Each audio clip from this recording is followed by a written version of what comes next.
안녕하세요. 오편한의원 오명주 원장입니다. 오늘 이 시간에는 턱관절 장애에 대해서 말씀드리도록 하겠습니다. 턱관절 장애란 여기 양쪽에 이제 턱이 위에 뼈와 아래 턱뼈 이 두 가지 뼈가 이루는 관절에 문제가 생겼을 때 턱관절 장애라고 표현을 하는데요.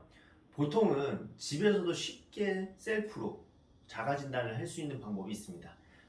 본인의 손가락을 이렇게 세우셔가지고 이렇게 눕히시면 안 됩니다. 세우셔가지고 입에 집어넣었을 때 이게 3너클 테스트라고 하는데요. 이게 잘 들어가면, 세웠을 때 잘 들어가면 크게 문제는 없는 상태.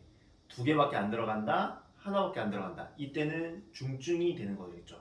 그 다음에 한 가지는 우리가 입을 벌렸다, 다물었다, 벌렸다, 다물었다 할 때 소리가 나는 경우, 또 통증이 나타나는 경우, 입이 움직일 때 지그재그로 움직이는 경우, 그 다음 마지막으로 음식을 씹거나 껌을 씹거나 아니면 그냥 말을 할 때도 통증 때문에 일상생활이 안 되는 경우, 이때는 이제 치료를 해야 되겠죠.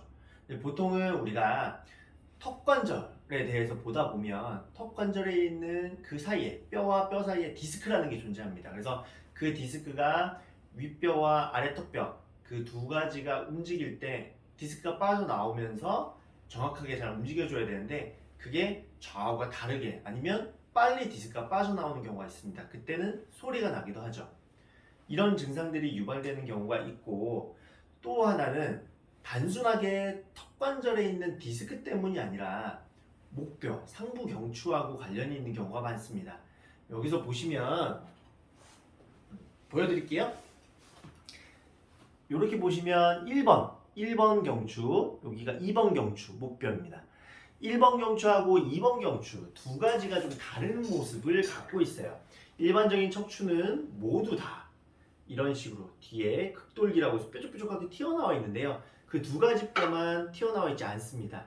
위에 1번 경추는 이렇게 위에서 봤을 때 이렇게 구멍, 고리 모양으로 되어 있어요. 이런 식으로. 그래서 고리 환자를 써서 환추라고 부르고요. 2번 경추에서는 아까도 여기서 보이다시피 돌기가 보일 겁니다. 돌기. 이 돌기 같은 경우에는 축이라고 표현을 해요. 그래서 축추라고 표현합니다. 이 두 가지가 하는 역할이 뭐냐? 환추는 고리, 축추는 이렇게 축이 되면서 이런 식으로 돌아가게 되겠죠. 그러면 이 역할이 뭐냐? 고개를 돌릴 수 있는 작용을 하기도 합니다. 근데 이 축의 위치가 가운데 딱 있어야 되겠고, 환추, 그거는 고리는 기울어지면 안 되겠죠. 근데 얘네 둘이 그 위치가 변동이 되면서 문제가 생기는 경우가 많습니다. 그렇게 되면 목 근육이나 주변에 있는 턱 주변에 있는 근육 역시 턱관절 장애까지도 유발시키기도 하는 거죠. 그래서 보면 앞면이 비대칭이 있거나 아니면 이 일을 했을 때 앞에 앞니의 선이 맞지 않는 경우 등등 외관상 보기에도 틀어진 경우가 많습니다. 이때는 턱만 계속 치료를 하는 것이 아니라 반드시 봐야 되는 문제가 목입니다. 그래서 목이 일자목인지 아니면 역시자목인지, 또한 측만증이 심한지, 1, 2번 경추는 정상 위치에 있는지, 이런 것들을 구별하고 치료를 해야 되는 것입니다. 그래서 턱관절을 직접적으로 치료할 때는 침치료하고 약침치료, 심한 경우는 봉침치료까지 진행을 하지만, 기본적으로 이제 목 근육, 목뼈 위치가 밸런스가 안 맞는 문제 때문에 생기는 경우가 많기 때문에 반드시 봐야 되는 것들은 이런 밸런스를 잡아주는 추나요법, 추나치료가 들어가야 된다는 것입니다. 역시 마찬가지로 목만 보고 턱만 보는 그런 추나보다는 전신적으로 우리가 목하고 턱이 틀어지게 되면 당연히 등도 고 허리뼈도 마찬가지고 골반도 틀어지게 되겠죠. 그래서 전신적으로 보통은 교정을 하면서 치료를 하게 되는 것이죠. 평상시에 주의해야 될 사항이 있는데요. 턱관절 장애가 일어났을 때 반드시 딱딱한 음식을 계속 씹거나 껌을 씹거나 아니면 한쪽으로 씹는 습관, 그 다음 이를 악무는 습관들은 좋지 않습니다.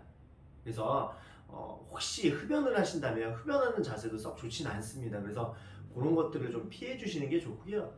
반드시 턱관절을 치료를 하면서도 계속적으로 턱을 풀어주는 운동을 겸해 주시면 많이 도움이 되실 겁니다.